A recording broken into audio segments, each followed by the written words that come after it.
Hi friends, welcome to Agathiya village. இன்றைக்கி நம்ம இந்த வீடியோவில் ஒரு டேஸ்டான ரெசிபி தான் பார்க்க போகிறோங்க. ஆமாங்க, எல்லாத்துக்குமே ரொம்ப ரொம்ப பிடிச்ச பன்னீர் பிரியாணி.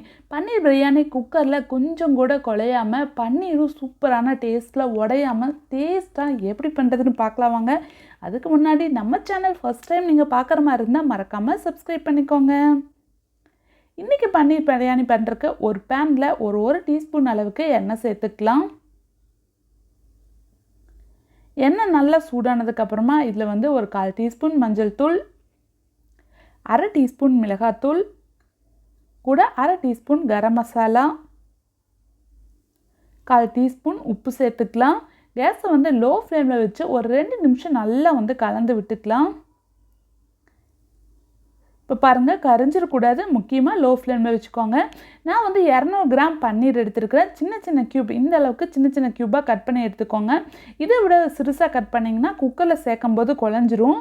இப்போ இந்த எண்ணெயில் இந்த மசாலா கூட சேர்த்துட்டு ஒரு 2 நிமிஷம் லோ ஃப்ளேமில் வச்சு நல்லா கலந்து விட்டுக்கலாம். பன்னீரை டைரெக்டாக அப்படியே குக்கரில் சேர்த்தோம்னா அதில் நம்ம டேஸ்ட் உப்பு காரம் எதுவுமே பிடிக்காது.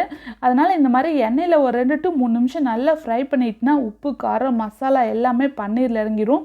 இப்போ பாருங்கள், 2 நிமிஷம் நல்லா கலந்து விட்டாச்சு. இது அப்படியே இருக்கட்டும். இப்போ பிரியாணி பண்ணுறதுக்கு குக்கரில் ஒரு டேபிள் ஸ்பூன் அளவுக்கு எண்ணெய் சேர்த்துக்கலாம். இது கூட ஒரு டேபிள் ஸ்பூன் அளவுக்கு நெய் கூட சேர்த்துக்கலாம். இப்போ பிரியாணி பைசஸ் எல்லாம் சேர்த்துடலாம். ஒரு பிரியாணி இலை, கல்பாசி, ரோஸ் இதழ், 3 கிராம்பு, 2 ஏலக்காய், 2 பட்டை, கூட 1 டீஸ்பூன் சோம்பு, கூட கொஞ்சமாக அன்னாச்சிப்பூ கூட சேர்த்துட்டு லைட்டாக கலந்து விட்டுக்கலாம்.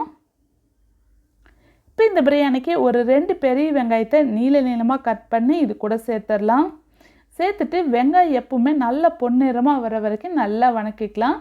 அப்போ தான் நம்ம பிரியாணிக்கு நல்லா டேஸ்ட்டாகவும் இருக்கும், கூட நல்ல கலரும் நல்லா கொடுக்கும். இப்போ பாருங்கள், வெங்காயம் நல்லா பொன்னிறமாக வர வரைக்கும் நல்லா வணங்கியாச்சு. இது கூட காரத்துக்கு 2 பச்சை மிளகாயை இது கூட கீறி சேர்த்துக்கலாம். கூட 1 டீஸ்பூன் அளவுக்கு இஞ்சி பூண்டு பேஸ்ட்டு சேர்த்துட்டு நல்லா பச்சை வாசனை போகிற அளவுக்கு நல்லா கலந்து விட்டுக்கலாம். இப்போ இந்த பிரியாணிக்கு தேவையான அளவுக்கு மீடியம் சைஸில் இருக்கிற 2 தக்காளியை நீளமாக கட் பண்ணி இது கூட சேர்த்துட்டு தக்காளி வதங்குறதுக்கு அளவாக ஒரு டீஸ்பூன் அளவுக்கு கொஞ்சமாக உப்பு சேர்த்துக்கலாம். சேர்த்துட்டு அதையும் நல்லா கலந்து விட்டுக்கலாம். தக்காளி நல்லா மசிஞ்சு பேஸ்ட் மாதிரி நல்லா மாறினதுக்கப்புறமா இது கூட நம்ம மசாலா எல்லாம் சேர்த்துடலாம். 1 டீஸ்பூன் வரமிளகாத்தூள், 1/2 டீஸ்பூன் அளவுக்கு பிரியாணி பொடி இது கூட சேர்த்துடலாம். சேர்த்துட்டு பச்சை வாசனை போகிற அளவுக்கு நல்லா கலந்து விட்டுக்கலாம். இது கூட ஒரு கைப்பிடி அளவுக்கு கொஞ்சமாக கொத்தமல்லி, புதினா சேர்த்துட்டு எண்ணெயில் நல்லா கலந்து விட்டுட்டு இதுக்கு தேவையான அளவுக்கு தயிர், ஒரு 2 டீஸ்பூன் அளவுக்கு தயிர் இது கூட சேர்த்துக்கலாம். தயிர் சேர்த்துட்டு நல்லா கலந்து விட்டுக்கலாம். இப்போ இதுக்கு தேவையான அளவுக்கு தண்ணி சேர்த்துடலாம். நான் 1 டம்ளர் அளவுக்கு பாஸ்மதி ரைஸ் ஊற வச்சு வச்சுருக்கேன். 1 டம்ளர் பாஸ்மதி ரைஸ்க்கு 1.5 டம்ளர் அளவுக்கு தண்ணி சேர்த்துட்டோம்னா கரெக்டாக இருக்கும். இப்போ இந்த பிரியாணிக்கு தேவையான அளவுக்கு உப்பு ஒரு டீஸ்பூன் அளவுக்கு இது கூட சேர்த்துக்கலாம். இப்போ தண்ணி நல்லா கொதிக்கட்டும். பாஸ்மதி ரைஸ் 20 நிமிஷம் நல்லா ஊற வச்சு வச்சுருக்கோம். இப்போ தனியாக தண்ணி சுத்தமாக வடிச்சிட்டு இது கூட சேர்த்துக்கலாம். சேர்த்துட்டு நல்லா கலந்து விட்டுக்கலாம். இப்போ ரைஸ் ஒரு முக்கால்வாசி வேகிற அளவுக்கு நல்லா வேக வச்சுக்கலாம். முக்கியமாக லோ ஃப்ளேம்லேயே வச்சு நல்லா வேக வச்சுக்கோங்க. இப்போ பாருங்கள், தண்ணி கொஞ்சமாக கால்வாசி அளவுக்கு தான் தண்ணி இருக்குது. இந்த ஸ்டேஜில் நம்ம கரெக்டாக வறுத்து வச்சுருக்கிற பன்னீரையுமே இது கூட சேர்த்துடலாம். இதுக்கு முன்னாடியே நம்ம பன்னீர் சேர்த்தோம்னா பன்னீர் உடஞ்சிரும். இப்போ ஃப்ரை பண்ணி வச்சுருக்க பன்னீரை சேர்த்துட்டு 1 நிமிஷம் நல்லா கலந்து விட்டுக்கலாம்.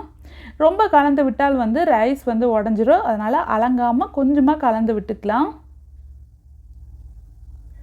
கடைசியாக மூடி போட்டு வைக்கிறதுக்கு முன்னாடி கொஞ்சமாக கொத்தமல்லி, புதினா, 1 டீஸ்பூன் அளவுக்கு நெய் சேர்த்துட்டு மூடி போட்டு மூடிடுங்க. மூடி விசில் போட்டு ஒரு 10 நிமிஷம் மட்டும் லோ ஃப்ளேமில் விட்டு எடுத்துக்கோங்க. விசில் விட தேவையில்லை, தண்ணி சுத்தமாகவே இல்லை, கொஞ்சம் தான் தண்ணி இருக்குது. அதனால் ஒரு 10 நிமிஷம் லோ ஃப்ளேமில் வச்சுட்டு மறுபடியும் ஒரு 10 நிமிஷம் கழித்து நம்ம ஓப்பன் பண்ணோம்னா கரெக்டாக இருக்கும். பாருங்கள், ரைஸ் கொஞ்சம் கூட குழையில, நல்லா உதிரி உதிரியாக ஒன்றோட ஒன்று ஒட்டாமல் சூப்பராக வந்திருக்கு பாருங்கள். கரெக்டாக வந்து பாஸ்மதி ரைஸ் 20 நிமிஷத்துக்கு மேலே ஊற வச்சுட்டு கூட 1 டம்ளருக்கு 1.5 டம்ளர் அளவுக்கு தண்ணி வச்சிங்கன்னா சூப்பராக வரும். அதுவும் கூட இல்லாமல் பன்னீரும் கொஞ்சம் கூட உடையில நல்லா மசாலா எல்லாமே பன்னீரில் வந்து நல்லா பிடிச்சிருக்கு பாருங்கள். இதே மாதிரி சீரக சம்பா ரைஸில் நீங்கள் பண்ணினாலும் 1 டம்ளருக்கு 1.5 டம்ளர் அளவுக்கு தண்ணி வச்சிங்கன்னா கரெக்டாக இருக்கும்.